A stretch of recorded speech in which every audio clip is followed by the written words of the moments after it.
So thankfully, I've got the podcast where it's a little louder and it's going to be a little bit different because instead of me having it where I'm talking and I have on my little small earbuds, I'm deciding to really see how I sound. And I know for some of my listeners, you're probably going to be like, you didn't know you sounded this loud all the time. Hashtag sorry, not sorry. But anyway, it's BT back doing another podcast. I've finally come up with a title for what I'm going to be grouping this as, and it's going to be Brate's Podcast. So BT Podcast is no longer the name. We will be officially known as Brate's Podcast, effective immediately. Until, of course, I still have to go through the process of getting copyright and patents and all that jazz. But I thought tonight I would do my sports podcast because I did skip over some podcasts for a few days. I didn't do my personal podcast. I did my personal podcast. I didn't do my gaming or music podcast for a while. Part of that was because I kind of cheated by doing the MagFest podcast. So we're gonna mix it up a little bit tonight. Sorry, I'm gonna have to work this out because I don't know. The sauna always kicks me as soon as I'm trying to get into this little I'm on a podcast zone. So all I can say is to my listeners who know me, don't judge. If you do, it's your personal right and you do what you feel. So the first topic I'm going to get into on my Sunday sports podcast is involving the Chelsea Blues, who look like they're trying to get back on track. They won their match on Saturday 2-1. I want to say that we played Southampton. I could be wrong. One of my sports or soccer fans can accurately follow up on me with that and breaking it down.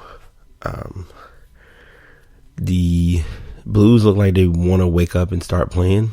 Just going to have to kind of pay attention and see how it goes and just look forward to what's ahead. Kind of jumping away from soccer a little bit. Basketball.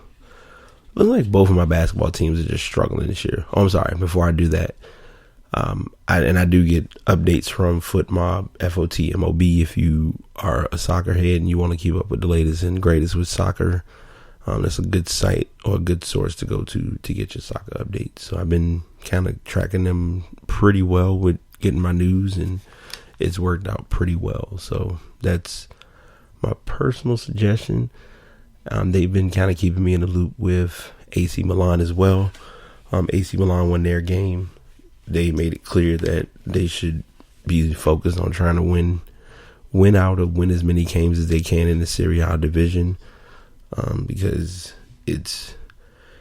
they're not up for relegation, but they need to play like they want to prove that they still belong in the Serie A. So we'll see how that all comes together.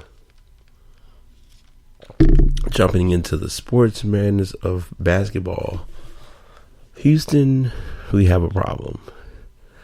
Looks like the Rockets have had a demise of just, it's been, I guess you can call it mutiny. It's just legit mutiny across the board, where between both James Harden feeling as though Kevin McHale would have been a good coach, they wanted him to get fired long before the season even got started, and then to make matters worse, Dwight Howard, he lets his agent go, and it's kind of being made clear that this offseason he will be up for free agency, which, if I'm not mistaken, he signed a 3-year deal, so he had the second option to kind of do whatever he pleases. So if we get rid of him, that would be no surprise to me, because not to be a rude Rockets fan, he's been pretty cancerous to us this season, and I personally would rather see him be somewhere where he can win rather than trying to stay with a team that he thinks he's helping when he's more so harming the team. So wherever he goes, I just, obviously wish him nothing but the best, but as with anybody, seeing is believing. So just have to kind of let life take its toll, So I'm going to kind of bounce away from that moment and then hop into my, hang on one second. Have to do my little mini promo. So the Kentucky Wildcats are currently ranked 16th and they'll get into the tournament. I don't see them really getting a high ranking or a high seeding based on just how they played. At the most, I could give them a 4, maybe a 5 seed. It's all going to come down to how they do in the SEC tournament. They should have the SEC locked. Like I said, they lost their game to Vanderbilt by double digits, but it's really not another team in the SEC that's really giving them a fit or a battle at getting the SEC crown. So it's just going to come down to how it all ends out. And once we get into the infamous college pre-March Madness, which is literally going to be over the next week and a half, because before you blink, the tournament gets started and you have all our exciting play-in games where you get to play a number 1 seed for winning. So we'll see how that runs. Sticking to college basketball, Villanova had the 1 seed, and I think they're going to lose the 1 seed because of the demolishing they caught against against Xavier. Xavier came out with a mission. They made it clear they were trying to prove to them that they didn't belong as the number 1 seed. The Big East is pretty much wide open, and it's being made clear by the way teams are playing so far in the Big East.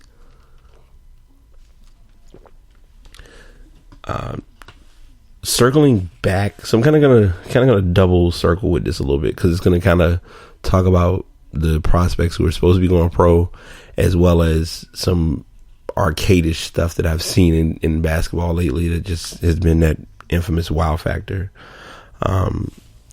Currently, the talk has been about Ben Simmons and I can't think of the other guy's name from Duke. Somebody will probably listen to this and be like, you should know the guy's name. I can't remember right offhand. I know they just lost. I know that Duke lost their game today against Pitt, which is weird because it's like Duke can win games and then they can lose games that you're like, how did they lose that game? But then they'll still end up in the Final Four. Let that marinate. But Ben Simmons is trying his best to just kind of show what he can to scouts to prepare to pick him up for the NBA draft. I've seen and tracked a little bit of the NFL Combine. I really don't know many of the players who are kind of stepping out that are going to be standouts. I do know the running back for Ohio State is a big name, but then it's kind of like a catch-22 since you haven't heard it, but it's kind of being presented that the running back does not have as much credibility as it did, years back. So we'll just kind of have to see how that all pans out as well. But I truly think that when it comes to the NFL draft, and this happens every year, you don't hear about hardly any of the guys who really are like going to make that impact. But then if you really just sit back and notice, there are some guys that make it that just are earning and deserving of their spot.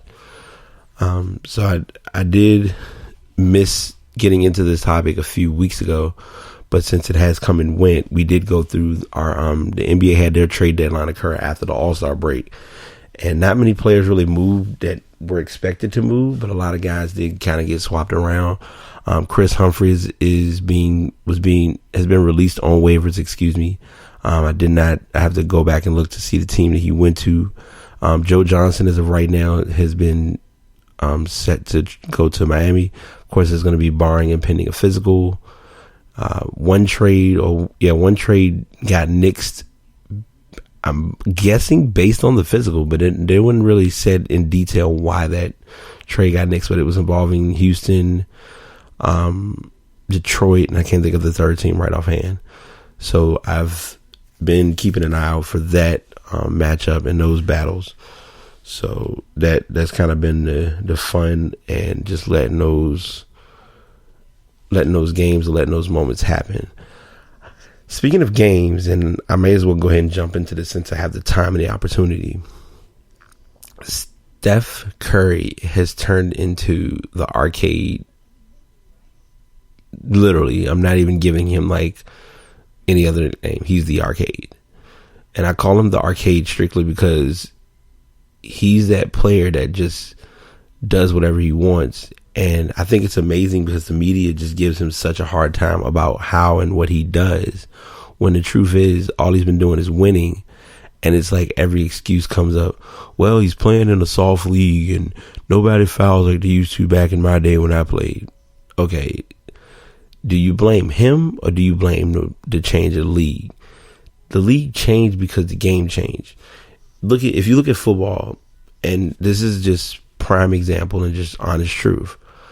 If you took Tom Brady and gave him a mediocre line, the hits that he's not gotten would have occurred even quicker, and he would have had to learn the toughness just as he's learning it now. But it's as though, well, he's in a softer league and they are more guarded and geared towards the quarterback. It's part of dealing with gearing it towards the quarterback, but also when fans and players watch sports, they watch for stars. So in the NBA, and I say this all the time, a lot of my friends always hear me say this, and I thought it was funny because of my boy. He probably is listening or will be listening at some point, but he thought that I called that fifth foul on my boy. What's his name? Doggone, I can't even think of his name right offhand.